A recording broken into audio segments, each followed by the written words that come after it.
아멘.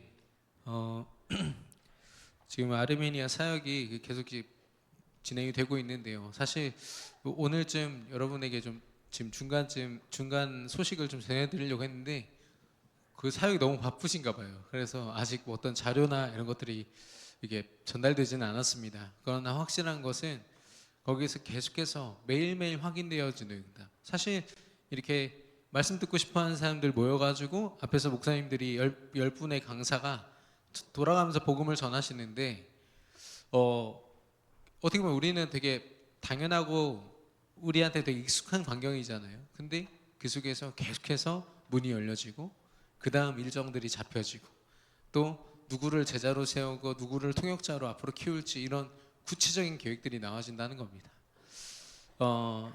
여러분 아르메니아 전도와 선교를 위해서 여러분 정말로 기도해 주시기를 바랍니다.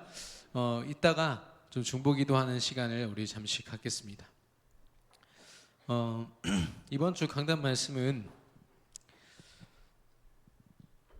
나를 점검하는 겁니다.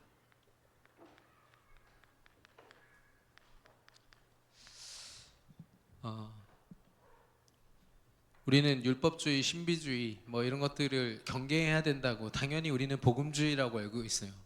특히나 우리는 그리스도 극단적인 복음주의입니다. 예.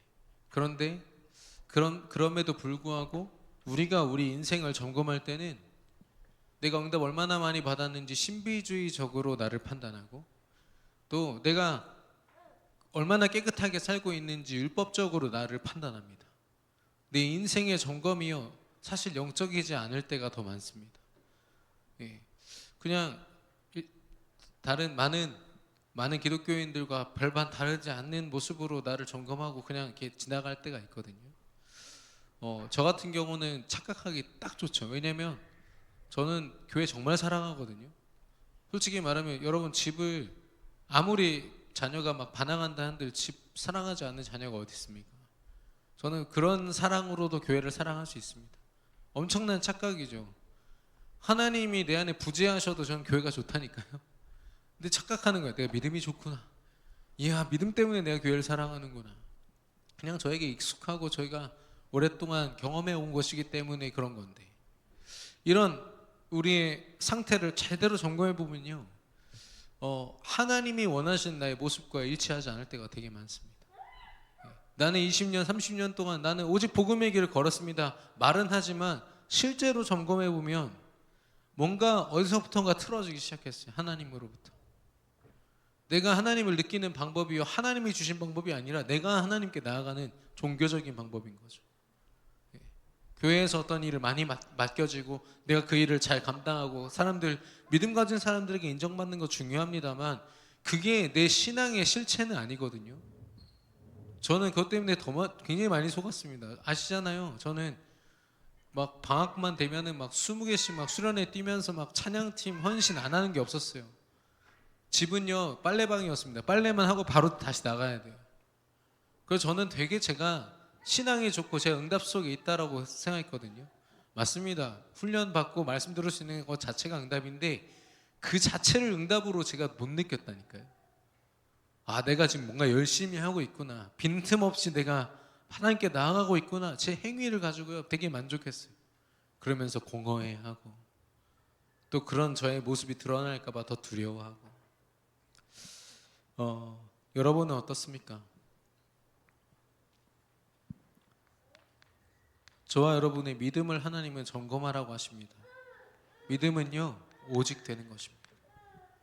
예수가 그리스도 되셔서 우리 인생에 하나님께서 우리를 너무 사랑하셔서 당신 그 자신을 스스로 내어주신 분이 바로 그리스도시거든요. 하나님은요 사실 자신을 내어주셨습니다. 오직 하신 거죠. 우리를 향해서. 그런 사랑을 우리가 받았는데 우리가 오직 되고 있습니까? 되게 점검하기 쉬운 방법은 내 신앙이요 되게 단순해져야 돼요. 하나님께 나아가는 기도 하나로 하나님께 전적으로 맡기는 그 하나님께 연락하는 방법이죠. 기도 한 통화로 끝나야 돼요. 여러분 정말 믿음직스러운 사람한테 전화 통화해서 뭐 부탁하고 나서 막 불안해하는 사람은 그 사람 안 믿는 겁니다. 그 사람한테 연락해 놓고서 내 방법 막 써가지고 뭔가 해보려고 하는 사람 그 사람 안 믿는 거라니까요. 하나님께 정말 그리스도가 오직이 맞다면 그 말씀 붙잡고 기도함으로 더 단순해져야 됩니다. 그게 오직된 모습의 좀 실제적인 모습인 것 같아요. 이 하나님께서 우리에게 주신 영적인 최고의 상태가 뭐냐? 바로 하나님과 함께하는 것입니다.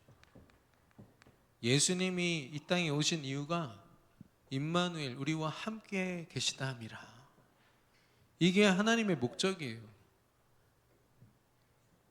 우리에게 주어진 신분과 권세의 실제는 뭐냐? 그 권세와 우리의 신분을 뒤바꿀 능력을 가지고 우리 안에 보좌의 능력으로 함께 하시는 하나님이신 줄로 믿습니다.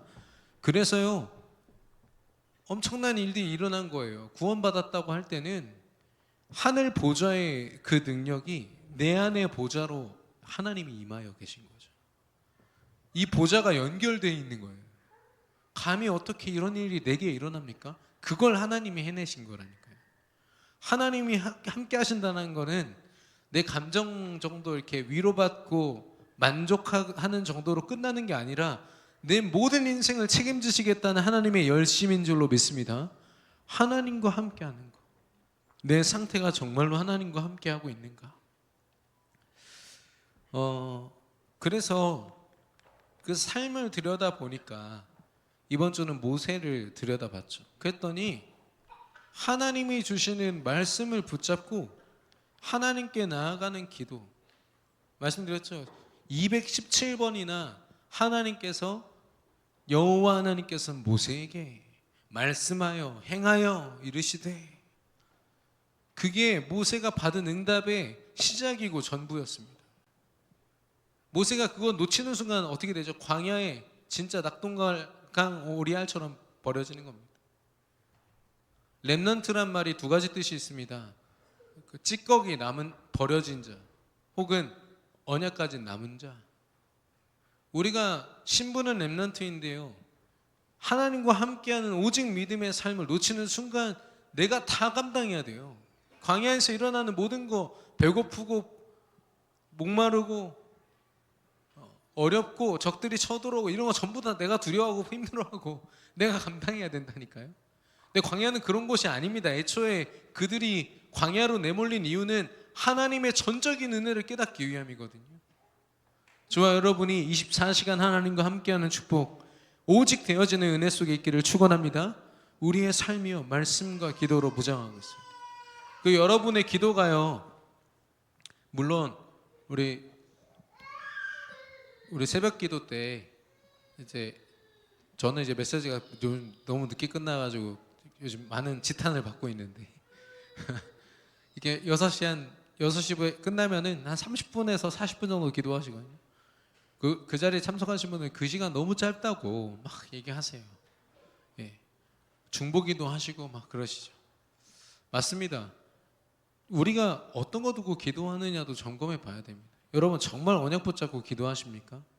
저는 여러분에게 드리고 싶은 도전은 뭐냐면 이것만 해보시면 어떨까요? 뭐 자녀를 위해서, 어떤 현장을 위해서 좋습니다. 근데 진짜 하나님과 나와의 관계, 이거 하나만 두고 말씀과 기도로만 한번 붙어보시면 어떨까요? 제대로 점검한다는 의미에서 다른 것들을 다 쳐내는 겁니다. 왜냐? 하나님이 모르시겠습니까? 물론 현장을 두고 중보기도 한다는 건 굉장한 힘이고, 담임 목사님이 계속 얘기하세요. 새벽에 중보기도 해주니까 여기서도 막 그게 느껴지고, 다른 교회들도 안 하고 있다가 막 시작했다고 하더라고요. 그런데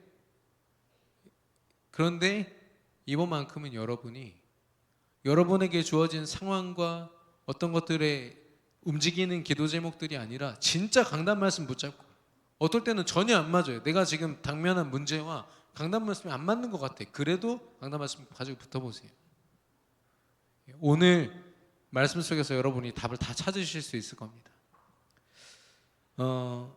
그러면 어떻게 되냐면,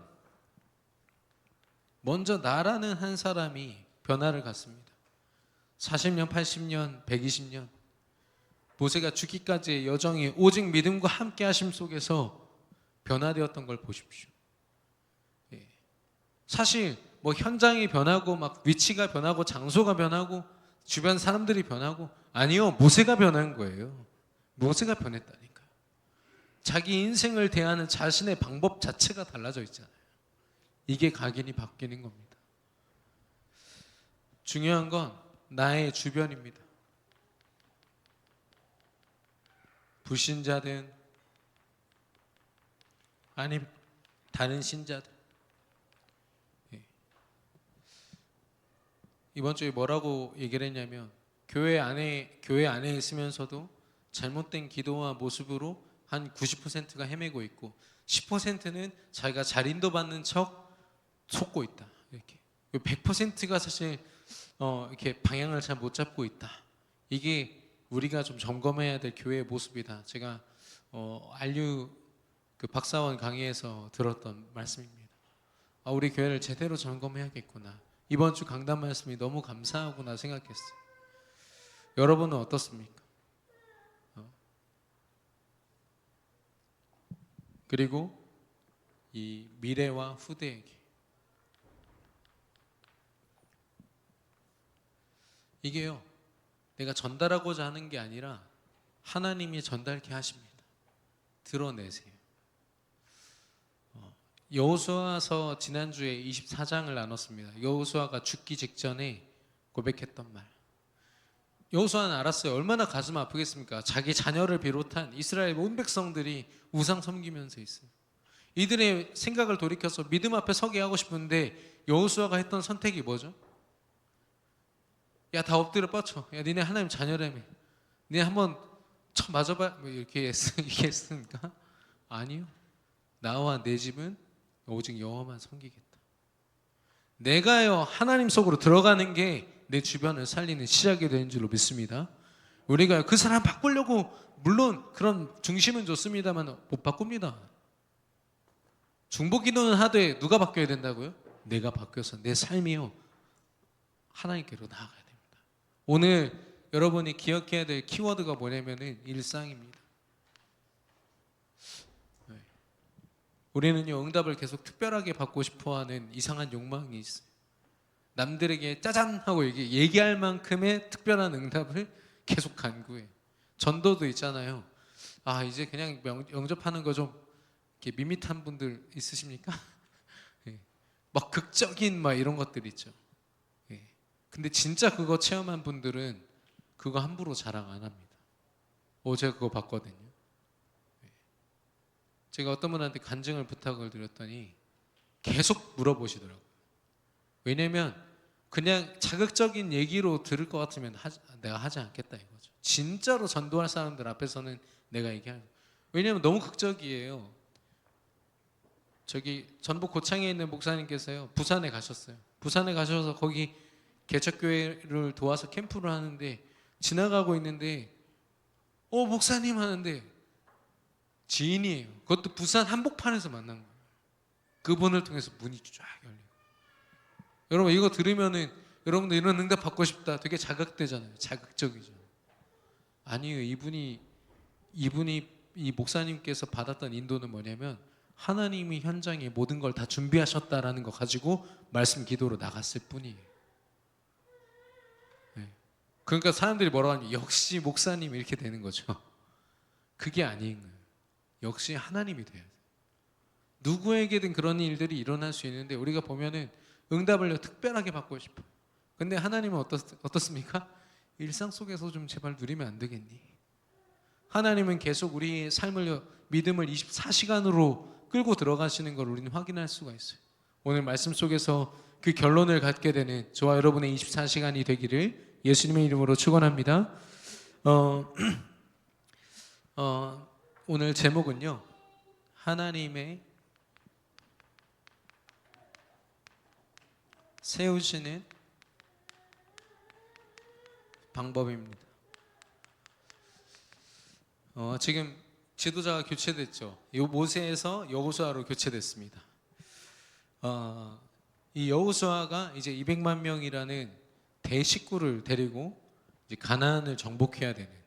지금까지는 광야 생활을 40년 동안 계속 어떻게 보면 반복되는 속에서 하나님의 은혜를 체험했다면 이제는 하나님이 준비하신 그 역사들을 보면서 정복하면서 들어가야 됩니다.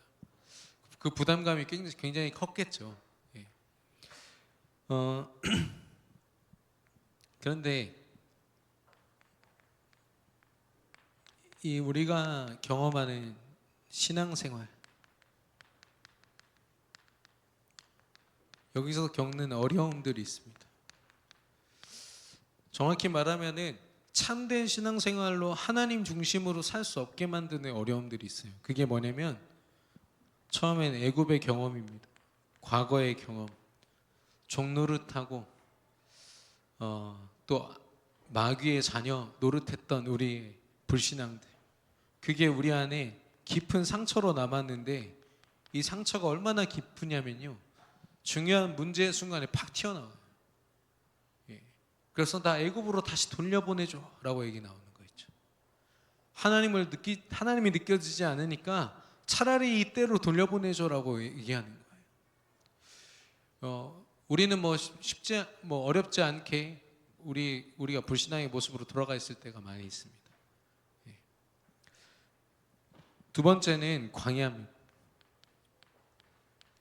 현실적인 어려움, 내가 지금 당면한 어려움. 어떤 분이 그러시더라고요. 사실 복잡한 메시지보다 내가 지금 당장 어떻게 은혜를 누려야 될지에 대해서 말씀해 달라고 하셨어요. 그래서 알겠습니다 라고 말씀드렸는데, 눈앞에 있는 현실, 정확하게 말하면 하나님 자녀가 당면한 현실은요, 누가 허락하신 겁니까? 하나님이 허락하신 거거든요. 근데 우리는 우리 기준 속에서 이 현실을 넘어서야만 그 다음이 보인다라고 생각합니다. 이 현실의 문제가 끝나야만 그 다음 스텝을 밟을 수 있다고 생각합니다. 근데 하나님은 뭐라고 하시죠? 문제 속에서 땅끝을 보라고 하시죠. 문제 속에서 하나님의 승리를 보라고 하십니다. 예. 정탐만 한 그들이요, 이미 정복을 꿈꾸고 있다니까요. 그들이 대단한 겁니까? 아니면 그 언약을 이루시는 하나님이 대단한 겁니까? 현실이, 당장 내가 당면한 어려움이죠. 제가 지난번에 여러분의 남편과 아내를 그대로 받아들이십시오 했더니 그날 은혜 엄청 받으시더라고요. 많이 힘드신가 봐. 예. 당장 내 남편의 상황, 또 아내의 상황, 주로 이제 남자분들은 죄송합니다. 제가 이게 상담을 많이 하니까 말씀드릴게요. 감정에 대해서 어떻게 해야 될지 몰라 하세요. 근데 저도 마찬가지거든요. 저도 감정적으로 이렇게 뭔가 좀 이렇게 틈이 생기거나 이렇게 간격이 생기면 이걸 어떻게 해야 될지를 저도 모르게 고민을 많이 해요. 예, 물론 기도로 맡기고 이제 결론을 내리지만, 그리고 이제 여자분들은 오히려 굉장히 현실적이더라고요. 아이들을 키우는 것, 그리고 일주일의 스케줄을 사실상 문제로서 받고 이거를 해결해가는 방향으로 이렇게 사시는 분들이 많으시더라고요. 예. 그러다 보니까 현실은요, 그냥 헤쳐나가야 되는 문제 그 자체이더라고요. 이거를 하나님 계획으로 여러분 받으실 수 있겠습니까? 저 남편의 모습이 하나님이 준비하신 계획으로 받아들여지십니까? 못합니다. 그래서 기도하자는 겁니다. 정말로 기도해야 돼요. 내 감각이 무뎌질 만큼, 내 육신적으로 깨어있는 예민함이요, 무너져야 돼요. 그리스도 앞에서요. 그게 증거가 뭐냐면 바울이 그렇게 얘기합니다. 내가 3층 천, 하늘의 3층 천을 볼 만큼 기도했다. 이거에 대한 기쁨이 어디서 나오냐면 내 몸 안에 있는지 밖에 있는지 몰랐다. 무아지경이라고 합니다. 그 세상적인 말로는요. 내 감각이 스스로 느껴지지 않을 정도로 하나님 앞에 완전히 집중해 버린 겁니다. 바울이요. 저와 여러분에게도 이런 깊은 기도의 시간이 허락되기를 예수님의 이름으로 축원합니다. 그러나 이런 깊은 기도가 아니더라도요, 하나님과 함께하는 기도는 그 자체로 능력이 있는 줄로 믿습니다. 내 기도의 어떤 수준을 평가하면서 좌절하거나 낙심하거나 포기하지 마시고요, 하나님께 나아가는 기도는 절대 헛됨이 없습니다. 언약 붙잡고 기도할 때는요, 저는요, 다니엘이 왕의 조서에 도장이 찍혀 있는 것을 보고, 그 왕이 허가했다는 거잖아요. 나 말고 다른 신 섬기는 사람들 다 죽여 사자굴에 던져넣어서 이거를 도장 찍었잖아요. 근데 다니엘 딱 그거 보고서 뭐 했습니까? 자기 집으로 갔어요. 그 권력자가 자기 방법 쓰고 자기가 고민 조금만 하면은 왕 설득해가지고 오히려 그 사람들을 반역자로 몰아서 다 죽일 수도 있는 힘이 있는데 그 힘을 안 썼어요. 왜 그런지 아세요? 왕의 조서에 찍힌 도장보다 하나님이 내 안에 언약으로 찍으신 도장이 더 크거든요. 내가 너를 통하여 언약을 이루리라 말씀하셨는데 내가 언약 가졌는데 내가 왜 이런 문제에 집중해야 돼? 이 문제를 주관하신 하나님께 집중하겠다. 전에 하던 대로 예루살렘을 향하여 창문을 활짝 열고, 예루살렘이 그리스도가 오실 언약의 땅 아닙니까? 정확한 언약을 붙잡고 기도한 겁니다. 하나님이 원하시는 기도, 전에 하던 대로 감사함으로. 근데 중요한 건 뭔지 아세요? 그렇게 기도하는 거를 딱 보고서 그거 갖다 고발해서 사자굴에 던져놓습니다. 그것도 한번 읽어보시면 좋겠어요. 여러분에게 있어서의 현실.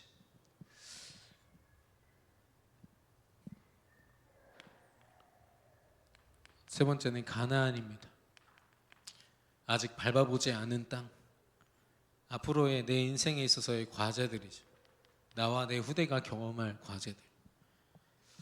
노후를 준비하고 미래를 준비하고, 요즘엔 학업도 미리 준비해가지고 대학 과정을 초등학교 때 끝내고 이런 얘기들이 있는데, 그게 정말 준비일까요? 좀 생각을 해봐야겠습니다.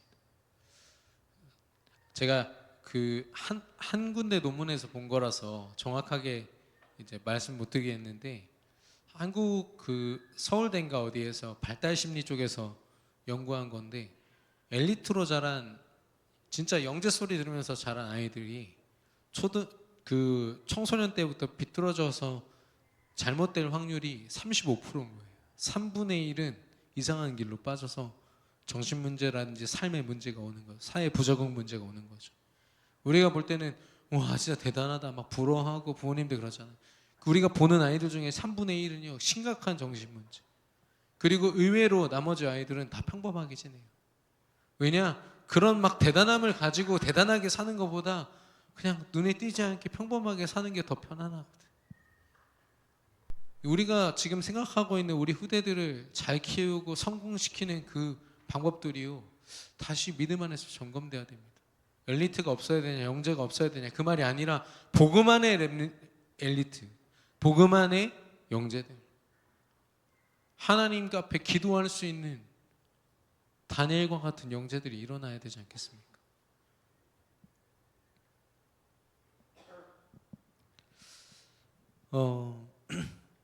이런 상황을요 하나님 앞에 서서 확인하지 않고 그냥 내가 직면해 버리면요 다 내 상처고 내 어려움이고 내가 감당해야 될 과제입니다.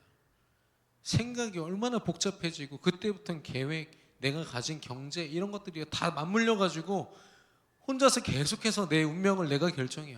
안 되는데 이거 안 되겠다, 저거는 어쩔 수 없지. 계속 또 반대로 좀 해볼만 하면 막 교만해져가지고 야 이건 할 수 있어, 야 더 한번 해볼까, 계속 그렇게 되죠.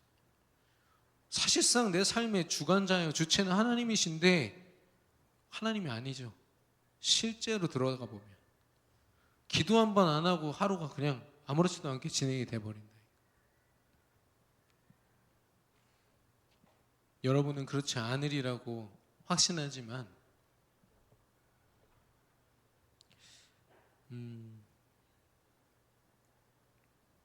그런 얘기 있잖아요. 인생은 원래 힘든 거야 하면서 막 서로 위로하잖아요.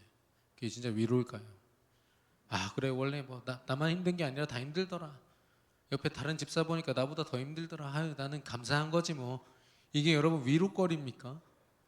하나님 앞에서 내가 하나님과의 관계가 발견되어야 되는데 계속 이상한 비교하면서 나보다 더 심각한 사람, 아프리카 애들 막 굶는 거 보면서 그래 나는 참 감사해야 돼. 그게 진짜 감사일까요? 좀 점검을 해봐야 될 것 같아요.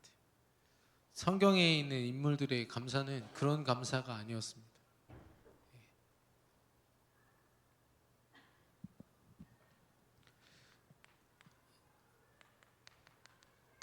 정복하는 신앙생활. 가나안 정복을 앞둔 여호수아에게 지금 하나님이 그 비결을 가르쳐 주시는 거예요. 여호수아서 1장 7절입니다. 그 율법을 지켜 행하고 좌로나 우로나 치우치지 말라라고 했어요. 여러분 율법 지키실 수 있습니까? 성경 나온 말씀 그대로 지키면 여러분 변사체로 발견됩니다. 절대 우리는요 이대로 살 수가 없어요. 지켜야지 하는 순간 스트레스 빡 몰려옵니다. 왜냐하면 우리는 생각 하나도 바꿀 수 없는 사람이에요. 제가 여러분한테 파란 코끼리를 지금부터 생각하지 마십시오. 그러면 여러분 파란 코끼리밖에 생각 못 하세요. 이게 심리학 그 연구 결과에 있습니다. 여러분 생각이 되게 내가 자기 통제력이 강하다고 생각하시죠. 안 그렇습니다. 온도 하나 이런 밝기 하나에도 예민한 게 우리 성격이고 우리 생각인데 하물며 보이지 않는 사단이 우리의 생각 속에 무엇을 심어놓고 어떤 각인을 건들지 어떻게 합니까? 그래서 그걸 모든 걸 통제하시는 하나님 앞에 내 생각을 맡기지 않으면 절대 안전한 게 아니죠. 그래서 블레셋 전쟁 같은 정복이지만 블레셋 전쟁을 앞두고 사울 왕이 그래도 믿음을 가지고 있었기에 하나님이 이스라엘 백성들의 왕으로 세운 그 사람이 무슨 짓을 하냐면은요, 먼저는 자신의 능력에 대해서 계속 평가합니다. 스스로가. 다윗이란 한 사람을 죽이려고 그렇게 쫓아다니잖아요. 왜요? 나에 대한 자격지심 때문에. 쟤만 없으면 내가 아니 사실 이미 왕이잖아요. 하나님이 세우신 왕을 누가 건듭니까? 근데 그 믿음이 없으니까 계속 나를요 내가 평가하는 거예요. 두 번째는 뭡니까? 백성들의 여론에 되게 민감해요. 블레셋이랑 지금 전쟁으로 나가는데 예배를 지금 이렇게 진행해야 되는 사무엘이 안 오니까 막 불안한 겁니다. 백성들이 막 원망을 사니까 하나님이 하실 거니까 기다려라라고 얘기를 해야 되는 사울이 막 불안해져요. 결국엔 어떻게 하죠? 하나님이 원하시는 예배의 모습을 버려버린 채로 자기가 그냥 예배를 대충 해버리죠. 내가 원하는 예배.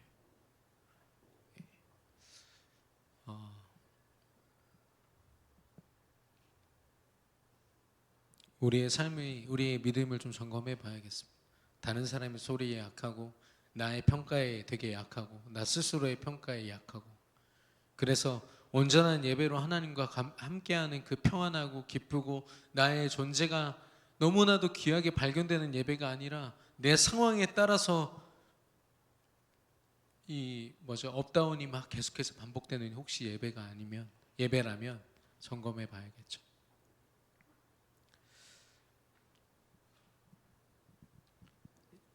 여호수아서 1장 7절에 율법을 지키고 그리고 좌로나 우로나 치우치지 말라고 했습니다. 여러분 가능하십니까? 불가능합니다. 그래서 1장 8절에 말씀하고 있어요. 뭐냐면 주야로 묵상하며 그 말씀을 기억하면서 기도하는 것이죠. 그리고 내 입에서 떠나지 말게.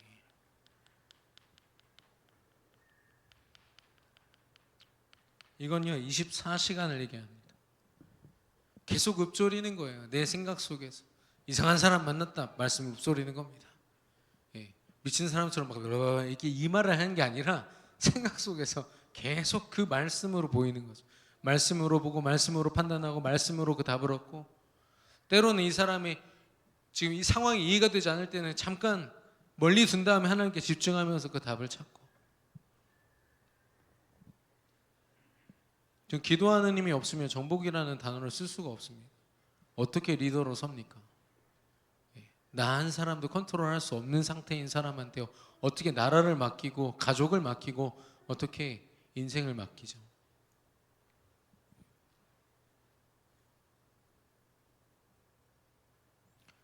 다 지켜 행하라고 했습니다. 여러분 행하는 게 가능하십니까? 이 말은요 묵상 속에서요 성령이도 받으라는 겁니다.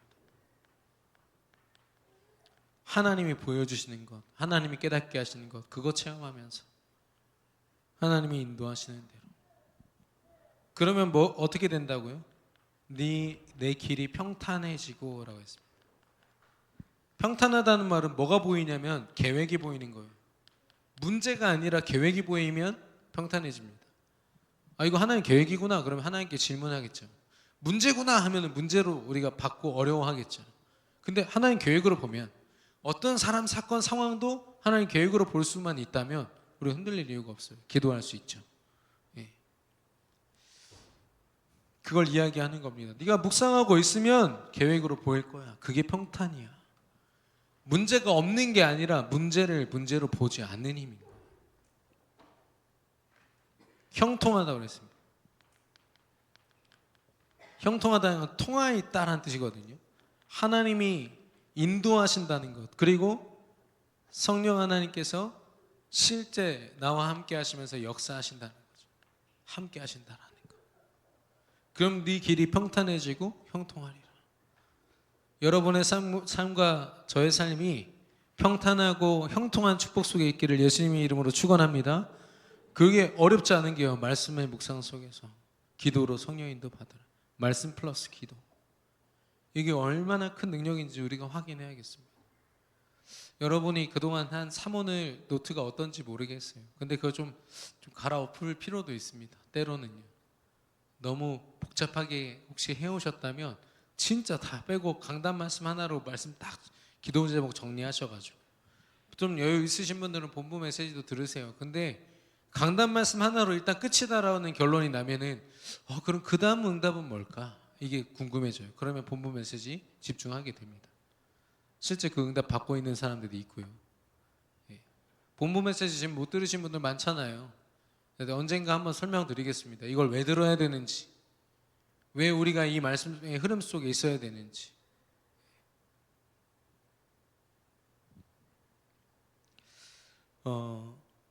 그래서 우리의 기도가 점검돼야 됩니다. 야곱이요, 재산이 없고 또 자녀가 없고 축복을 못 받아가지고, 육신적인 축복은 다 받았어요. 인본주의를 그렇게 써도요 있잖아요. 재물을 다 갖게 되고 자녀들 순풍순풍 잘 나가지고요. 아이들이 12명이나 있었다니까요. 근데 그가 가장 중요한 순간에 가장 외로워졌어요. 왜냐? 나를 도우시는 하나님의 손길을 못 느끼게 됐어요. 하나님과 함께함을 못 느끼니까 내가 이 땅에 버려진 자처럼 느껴지는 거예요. 그가 렘넌트가 되는 순간이 언제죠? 저는 하나님이 축복하시지 않으면 절대 하나님 지나가실 수 없습니다. 저한테 축복하시죠. 그 실제가 뭐냐면 하나님이 내가 너와 함께하리라 하였어요.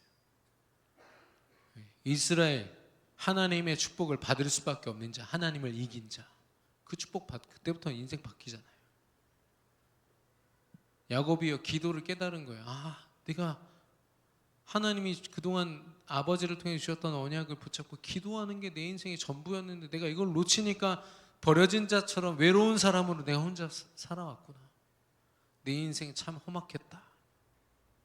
이게 야곱의 고백이지 않습니까?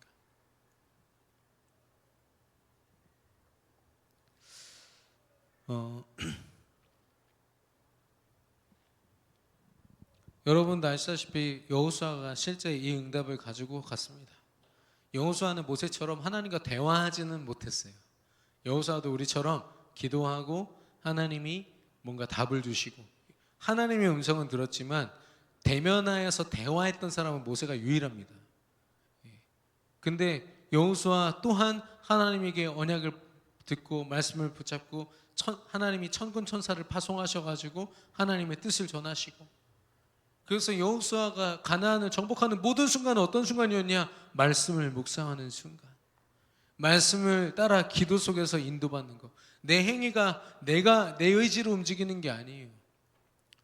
자유의지를 가지고 있지만 그 자유의지가 말씀과 기도로 움직여질 때 하나님을 체험하는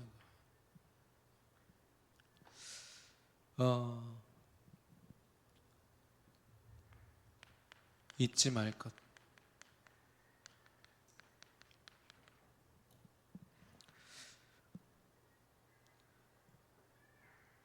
그 자리가 사람을 만든다고 저도 그 아이들을 키우면서 제가 아빠라는 느낌이 진짜 너무 안 들어가지고 한동안은 진짜 좀 힘들었어요. 아니 왜냐면 엊그저께 부모님이라고 같이 살다가 이제 제가 부모랍시고 아이를 키우면서 산다는 게 와닿지가 않아요. 근데 자리가 사람을 만들더만요. 그 자리에 있으니까 점점 더 깊어지는 것 같아요. 아직도 부족한 게 많지만 하나님이 또 깨닫게 하시니까요. 근데 우리의 자리를 정확하게 알아야 됩니다. 하나님께 우리가 뭐라고 하죠? 주여라고 부릅니다. 주님이라고 하죠. 그 말은 내가 종입니다라는 뜻이거든요. 내가 정말 종의 자리가 많습니까? 그럼 내 기도는 어떤 기도여야 되죠? 주인 되신 하나님께 모든 걸 맡기는 기도여야겠죠. 내가 걱정하고 내가 스스로 길을 찾고 방법을 찾아서 뭐라도 해보는 그런 기도 말고 내 문제조차도 주인님 거다 그래가지고 주인님께 맡기는 기도 해야 되지 않겠습니까? 우리가 하나님 어떻게 뭐라고 부르죠? 아버지 하나님. 정말로 나를 책임지시는 부모님, 그것도 완벽한 부모님, 아버지 하나님. 그러면 우리가 자녀로서 하나님께 모든 걸 맡겨드릴 수 있어야겠죠. 이런 기도가, 이런 은혜가 저와 여러분의 삶 가운데 시작되기를 축원합니다. 마지막으로 하나님은 우리를 뭐라고 하시냐면 증인이라고 하십니다. 증인. 우리 자리가 증인의 자리에 있어요.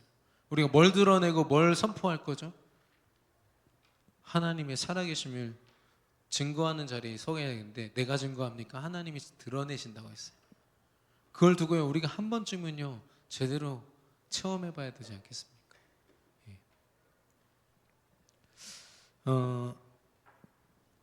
여기 1장 9절에 보니까 명령한 것이 아니냐 그랬어요. 느낌표죠. 이 말은 뭐냐면 내가 너한테 말씀 줬잖아 이 말입니다. 두려워하지 마, 불안해하지 마. 내가 너한테 말씀 줬잖아. 하나님이 단도직입적으로 얘기하시죠. 아니 말씀 줬으면 끝난 거 아니야? 내가 너한테 약속한 게 내가 어긴 거 있든 내가 실수한 거 있든 내가 뭐 잠자면서 너를 놓친 적이 있든 난 단 한 번도 너를 24시간 놓친 적이 없어. 네가 날 놓은 거지. 말씀 내가 너에게 언약을 주지 않았냐 그 말인 거죠. 하나님은 우리가 받은 언약에서 모든 결론이 나기를 원하시는 거예요. 내가 말씀 받았다. 여러분 우리 인생의 모든 게 다 끝난 줄로 믿습니다. 언약의 말씀 그리스도의 말씀 맞다면 우리 강단 말씀 안에 우리 일주일의 삶이 그것도 가장 승리한 삶이 다 준비되고 완성되어 있는 줄로 믿습니다. 그래서 그걸 붙잡고 기도하는 겁니다. 제가 여러분한테 한번 테스트 해보라고 했지만 될지 안 될지를 테스트 해보라는 게 아니에요. 하나님의 완전하심을 여러분이 체험하는 테스트를 해보시라는 겁니다. 그래서 해볼만 합니다. 정말 한번 해보세요. 여러분 감정이 튀어오를 때 여러분이 정리한 기도 제목이 고백될 수 있다면 사람이 자기 생각만 가지고 묵상해도 뭔가가 일어나는 귀신의 역사가 지금 난무하는 시대인데 실제 하나님이 역사하시는 그 성령의 역사가 내가 묵상하는 말씀 가운데 실제 역사한다면 얼마나 많은 것들을 우리가 체험하겠습니까? 내 하나님 여호와라 했습니다. 능력의 하나님께서 누구 때문에요? 나 때문에 움직이신다라는 겁니다. 내가 하는 기도, 내가 붙잡은 말씀이 얼마나 큰 능력인지 저와 여러분이 인정할 수 있게 되기를 축원합니다. 그 믿음으로요. 내가 기도할 때 하나님 움직이시는구나. 하나님이 역사하시는구나. 그러면서 내가 너와 네가 어디를 가든지 함께 하리라. 어디를 가든지 언제든지 24시간 시공간을 초월해서 내가 너와 함께 하리라. 네가 어디 있든지 상관없어. 두려워하지 마. 이거 알았던 사람이 요셉이잖아요. 감옥에 있든지 노예로 팔려가든지 상관없이. 그 큰 노아의 방주에 없었던 거 두 가지가 뭐냐면 바람을 조절하는 돛과 키가 없었어요. 방향과 속도와 모든 것들 누가 주관하신다고요? 하나님이에요. 우리 인생도 마찬가지입니다. 때로는요 다 내려놓고 하나님께 완전히 맡기셔야 돼요. 강단 말씀 속에 다 있다. 확신하시면서요 정말로 기도해 보시기 바랍니다. 결론입니다. 하나님이 원하시는 것은 우리가요, 일상 속으로 들어가는 겁니다.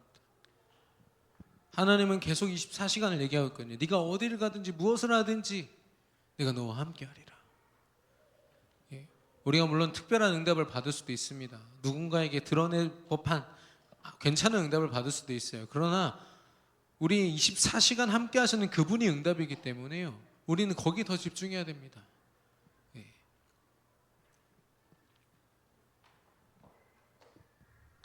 말씀 플러스 기도. 말씀을 붙잡고 기도하는 거. 어디서요? 나의 현장에서. 업의 현장, 가정 현장, 후대 현장, 교회 현장, 모든 곳에서 어디에서든지 24시간 적용 가능한 게 기도입니다. 기도와 삶을 분리시켜서 내가 삶을 이렇게 살다가 갑자기 이렇게 붙잡고 기도하고, 이건 정시 기도할 때 이렇게 하는 거라면 무시 기도는요, 내 삶 자체를 얘기하는 겁니다. 내가 어떻게 기도합니까? 지금 바빠 죽겠는데. 그거는요, 기도를 이해를 못한 사람이에요. 여러분, 사랑하는 사람 한 명 생겨 보십시오. 일하면서 생각나고 뭐 하면서 생각나고. 생각은 그렇습니다. 24시간 가능하거든요. 근데 왜 유독 하나님에 대한 생각과 집중은요, 계속 삶과 기도를 분리시켜요. 바빠서 안 되고 뭐 해서 안 되고. 루터라는 사람이 이제 종교개혁 때 나오겠지만, 이 사람이 했던 유명한 말이 뭔지 아십니까? 나 너무 바빠요. 그래서 더 기도합니다. 평소에는 무조건 1시간 기도했던 사람이요, 바쁜 날엔 2시간 기도합니다. 왜냐? 바쁘면 아시죠? 조급해지고 감정과 생각들이 더 흔들리잖아요. 그걸 알고 루터가 더 기도해버린 겁니다. 바쁘니까 기도합니다. 힘드니까 더 기도합니다. 불안하니까 더 기도합니다. 저와 여러분이 24시간이 기도 속에 있게 되기를 예수님의 이름으로 축원합니다. 우리가 그러면 뭘 발견하게 되냐면, 나의 시간이 하나님의 시간표로 보여집니다. 내가 경험하는 나의 공간이,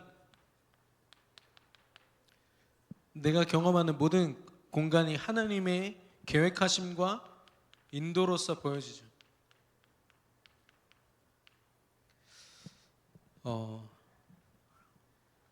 그리고 사건과 사람, 우리가 만나고 우리를 흔드는 것들, 그 속에서 하나님의 절대 주권이 보여집니다. 야, 이거 이 사람이 나를 힘들게 하는 게 아니라 하나님이 이 사람 세우셔서 나에게 무언가 계획이 있는 거구나, 이렇게 갑니다. 그래서 이 사람 때문에 흔들리지 않습니다. 상황, 문제가 딱 닥쳤어요. 이걸 가지고 기도로 붙습니다. 당장 힘들어요. 그래도 또 기도로 붙습니다. 그래서 이 사건을 하나님의 계획으로 인정하면서 하나님의 인도를 받습니다. 이게 믿음 가진 자들의 저력이고 힘입니다. 예. 아까 다니엘 말씀드렸지만, 다니엘이 자기의 죽음을 앞에 두고 일상으로 돌아왔습니다. 전에 하던 대로 하루에 3번씩. 어쩌면 24시간 하나님께 기도한 거죠. 예. 또 한 사람이 이번 주 강단에 나왔던 모세였습니다. 예. 엄청난 출애굽이라는 계획을 두고 하나님과 소통한 24시간 속으로 깊이 들어가 버렸어요. 그게 그의 지도자의 능력이었고 그가 가진 비밀이었습니다. 바울도 마찬가지예요. 바울은 정말로 기도하면서 성령인도 받는 사람이었습니다. 대단한 전도, 엄청난 사람들을 만나서 엄청난 교회와 현장 시스템을 세운 사람, 우리는 이렇게 평가하지만 바울의 실체는요, 누구보다도 기도하면서 하나님과 소통한 사람이었어요. 어느 정도로 자기 안에는 유대 사상 다 깨뜨리고 바리새인으로서 자기가 자라왔던 성경의 모든 자랑해왔던 것들을 해로 여기고 배설물로 여길 만큼 하나님과 소통하는 기도가 가장 가치 있다. 내가 그 속에 있는 내가 가장 소중해. 다른 거 다 필요 없어. 이 정도. 내가 병들고 연약해서 내가 누구에게 자랑할 수 없을 만큼의 아픔이 있지만 내 연약함이 그리스도의 강함이야. 이게 바울의 고백입니다. 바울이 자신의 가치를 어디서 발견하는지 여러분 캐치하셔야 됩니다. 우리 특히나 우리 렘넌트 청년들이요, 여러분을 평가하는 수많은 손가락과 평가 기준들이 있잖아요. 그거 흔들리시면 안 돼요. 하나님이 여러분을 얼마나 귀하게 여기고 계신데. 그래서 우리가 기도하는 골방, 여러분 하나님과 1대1로 하시는 골방이 있으십니까? 여러분 그 골방이 새벽 기도회가 되기를 예수님의 이름으로 축원합니다. 새벽 기도회 때 오세요.